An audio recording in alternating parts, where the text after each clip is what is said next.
The Taum Sauk section of the Ozark Trail takes hikers across a rugged 36 miles of the St. Francois Mountains. As a quick guide, I'll highlight the water sources, campsites, and landmarks we observed on the free PDF maps linked in the description. First off, there are roughly water sources every 4 miles with one 10 to 12 mile dry stretch. However, in drought conditions you will find less. I have given each source a reliability rating on a 1 to 3 scale. Secondly, camping is allowed almost anywhere along the trail except for in the glades. However, there are many established primitive campgrounds. Here I've highlighted many of the best ones we found. Finally, the Taum Sauk Trail has many wonderful landmarks ranging from Missouri's Highpoint to Min-Sauk Falls, Devil's Tollgate, numerous scenic glades, and best of all, the Johnson Shut-ins of the Black River. Our trip began at 7:30 a.m. on November 1st at the Highway 21 trailhead after a quick shuttle from Highway 8. We are starting off. Down there's the Highway 21 trailhead. And here's the Taum Sauk Trail. 50 people posted. Currently at the base of Taum Sauk Mountain. 1,066 feet, Caden said. Getting ready to start our ascent. Shouldn't be too bad.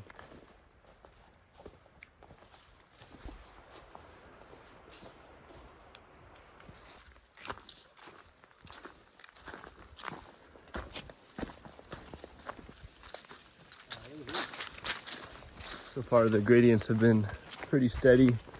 Nothing to write home about yet. One little rocky patch that was more fun than challenging, and now it's just this easier, flatter terrain. But we're still going up Taum Sauk.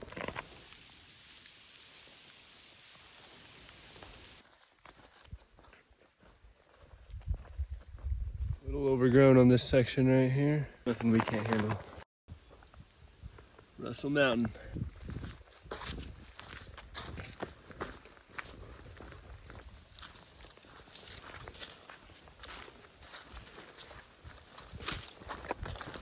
This is Clayborough Creek down there.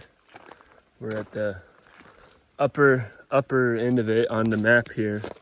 It's listed as an intermittent stream, but it's got a flow rate to it, so it's flowing pretty good right now. And it has been, I think it's been a rainier fall. Our shuttle driver said they're in a drought. And they probably know more than me, but to me this has been a wetter fall. Awesome. Yeah. Who cares what they call it? Yeah.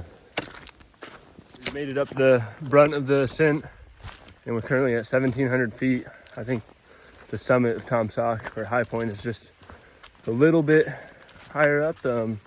But Taum Sauk is Missouri's state high point, so that's kind of exciting. All right, this is the Taum Sauk observation tower. Just a quick 200 yards off the trail. Saw a sign, figured we can't stop. Looks like an old fire tower or something.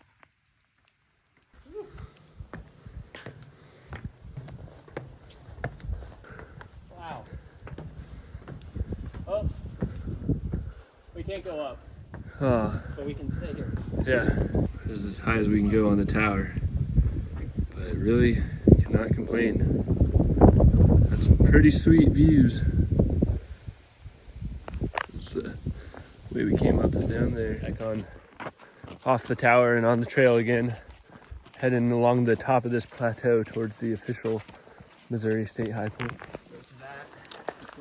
The Missouri State High Point atop this rock. That's the high point. Not the most exposed. Nope. Trail is getting. Yeah, we're definitely in big descent.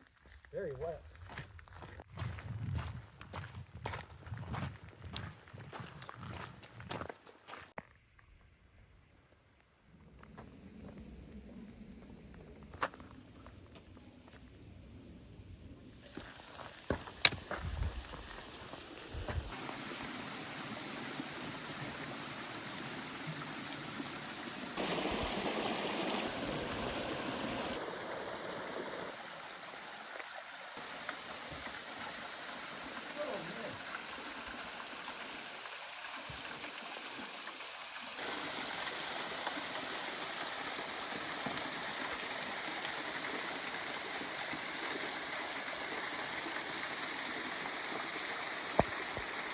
Some lunch below Min-Sauk Falls up over yonder.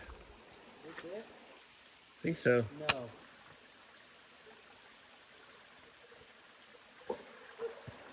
Crazy. Approaching the Devil's Tollgate here.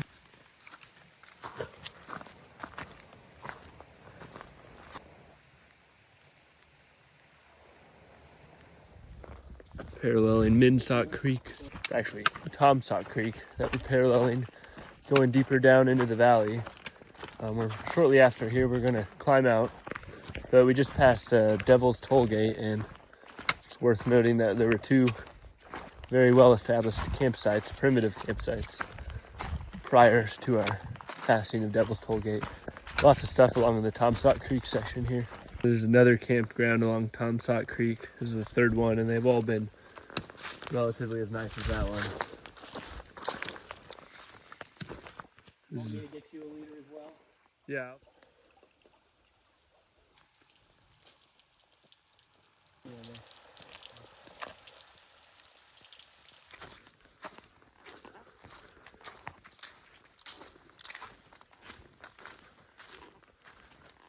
A little bit of a pine forest here.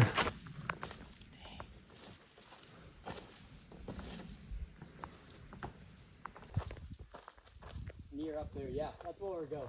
Another campsite along this side tributary.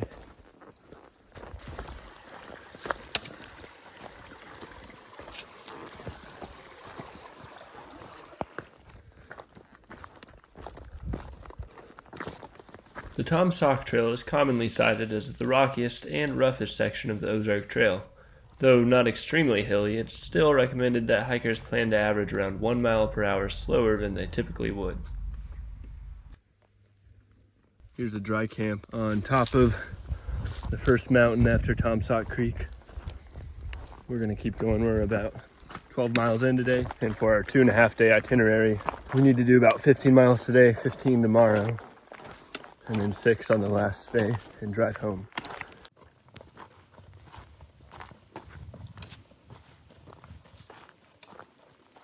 Okay, so Caden just realized what looks like a mesa or a butte over there is actually a massive water reservoir on top of a mountain.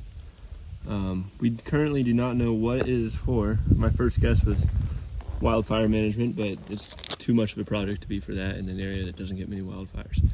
So whatever it is, I'll put on this video. We're coming up on some power lines here, and I did a quick Google search while we had service and realized that that lake is basically a hydroelectric power plant. There's a reservoir on the bottom of the mountain and a reservoir at the top, and it works kind of like a water tower does for municipal water source. During peak hours, they drop water down and create electricity, and or in low demand hours, they pump it back up. But we think these power lines here that run, there's the reservoir, the lower reservoir is down there somewhere, and we think these are actually taking the electricity up to St. Louis is our guess.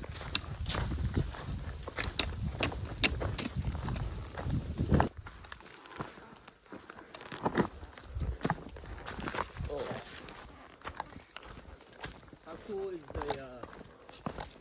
the actual Johnson study of the rock there?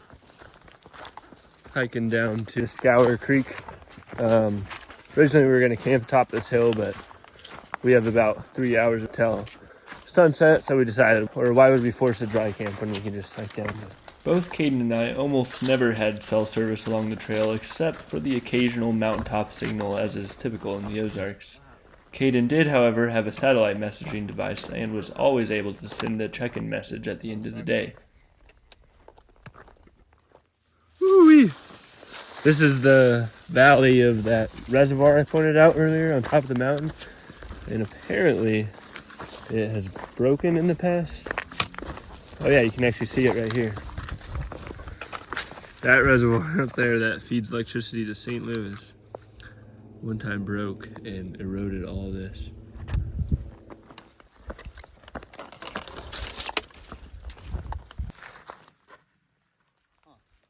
Yeah, this thing is good. I've learned that. This is our campsite on the banks, I guess you could call it, of Scour Creek. We were really thinking after passing all those creeks earlier in the day that this creek would have an established campsite near it, and it kind of did, but it was not good. And so we set up our tents on the rocks here. We found a flat spot with some more pea gravel sized rock, and it'll be fine for tonight. We'll find a better site tomorrow night.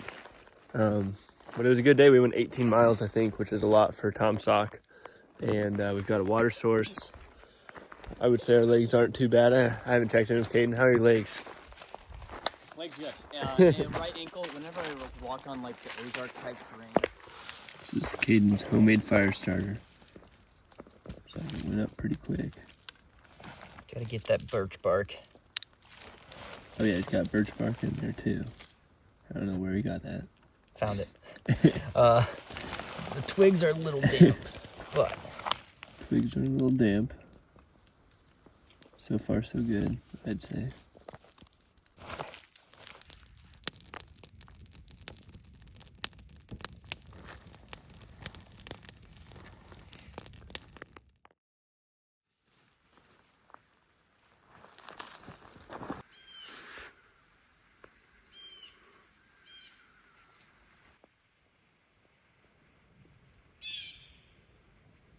Getting started with day 2. Hiking the Johnson Shut-ins today, which is the main highlight. And then gonna actually try to find a real campground.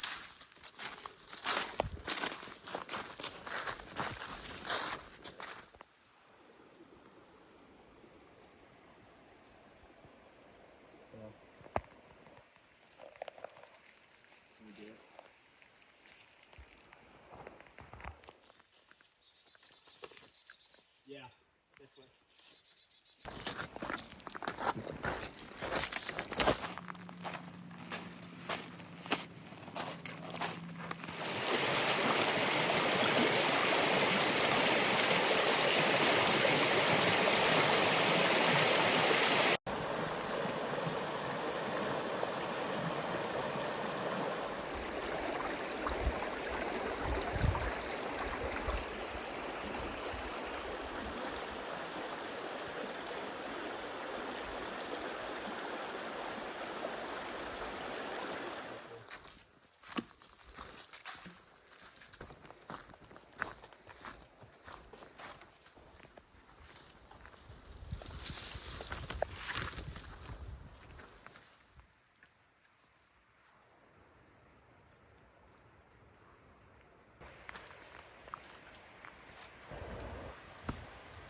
Holy cow.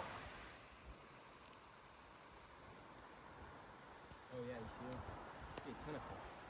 Big time engineering here. One's out. Oh yeah. Oh yeah. Yes, this is shut-in number 3 here.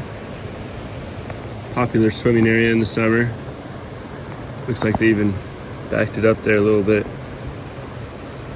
Oh, and there's a waterfall down there.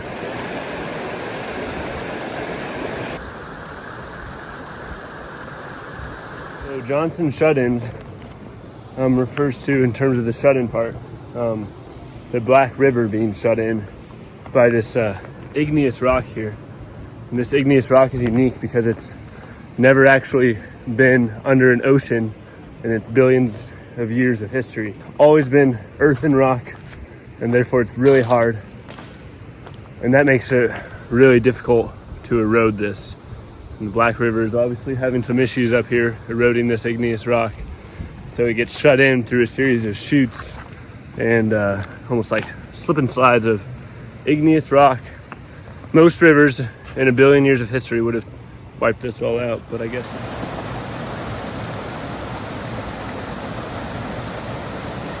And here is our chutes and ladders, slip and slide of igneous rock coming down.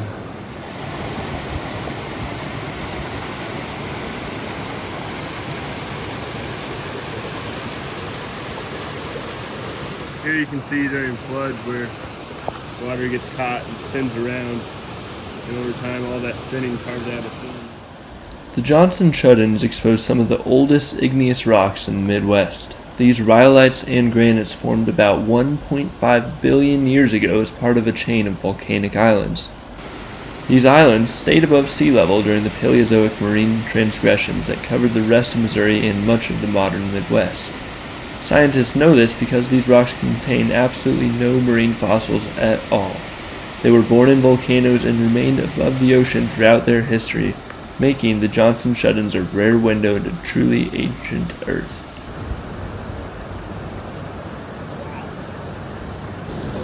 Billions of years have carved an eddy that you can really see well there.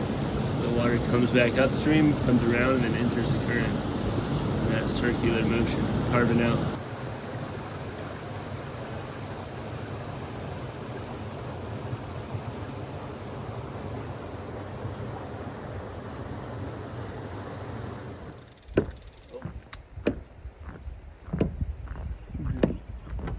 It's a nice campsite of the Black River here.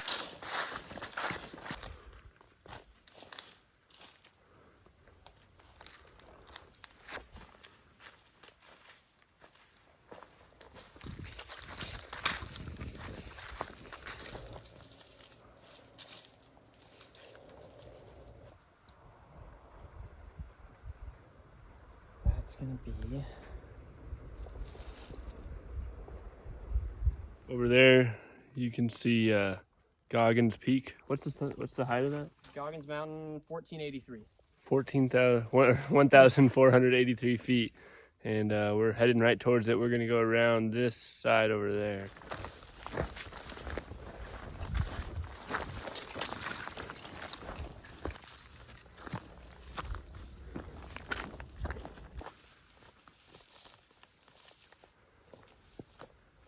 This is the trail here. A lot of the Taum Sauk Johnson Shut-ins sections of the OT are like this. Not quite bushwhacking, but not quite trail.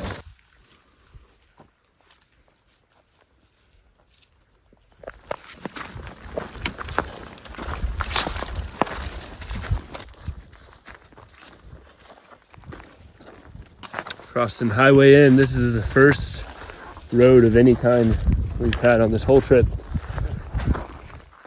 It's kind of a weird feeling to see the open road. The trail we're hiking on is actually closed December 9th through the 13th for aerial management of feral hogs. So I guess that means gunning them down from a helicopter. No water in this creek. It's okay. It's not listed as a water source anyway.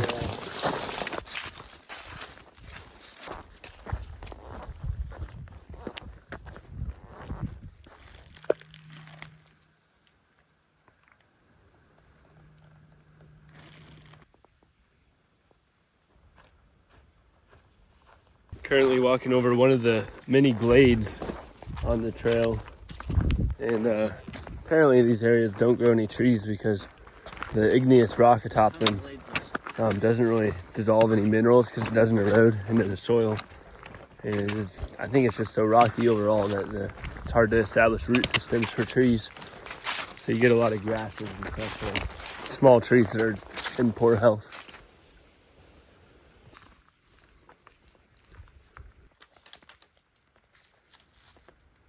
For the last couple miles, we've just been walking across various ridges of Goggins Mountain, which is made for some flatter terrain, still hilly, still have 2,500 feet of gain for the day.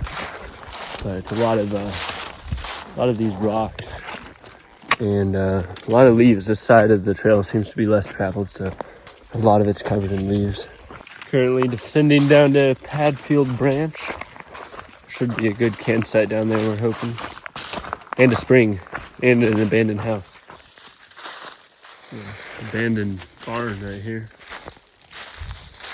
Already looked inside of it, not much.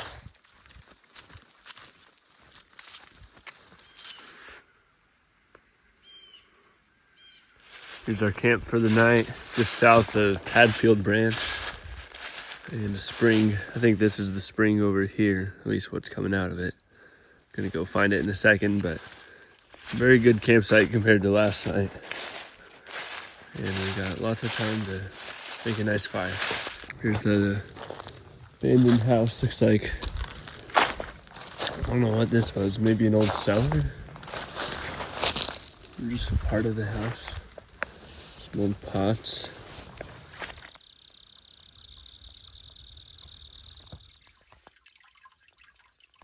So this here is the Padfield Branch Spring. It's just behind that abandoned house you can see over there. And I'm sure it's pretty reliably watered.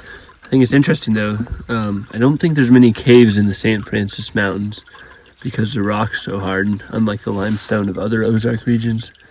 And I'm guessing that's why this spring's hollow here. It's so small. I mean, look at in there. Just a narrow channel. Maybe in the Ozarks this would have a whole cave attached. Here's the water source at Padfield Branch. It's listed as very reliable, and I can see why. That's probably the best spot right there to get the cleanest water. This is my dinner for the night, some Aldi teriyaki ramen. Not a great choice for backpacking because the noodles were already wet, so it's hard to cook. It's heavier, but it's very cheap.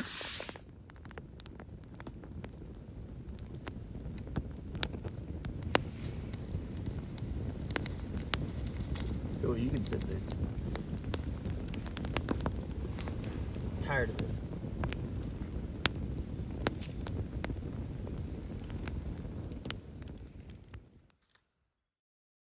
Time is 6:29 a.m. and we're about to get started. 9 minutes before sunrise, so here we go. Starting off the morning with a 400-foot climb. And it's 34 degrees right now, so I'm pretty sure this climb's gonna warm us up well, and then it's all flat and downhill back to the car.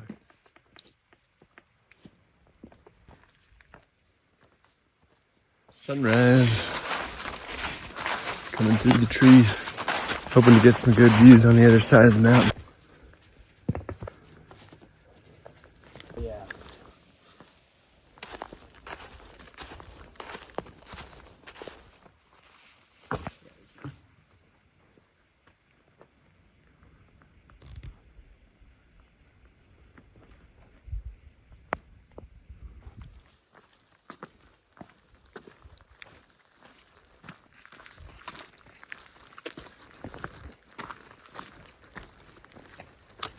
Very well-spaced forest, not a lot of underbrush.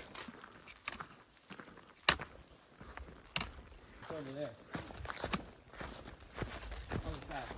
All right, we have made it back at the Highway A trailhead back to Caden's minivan.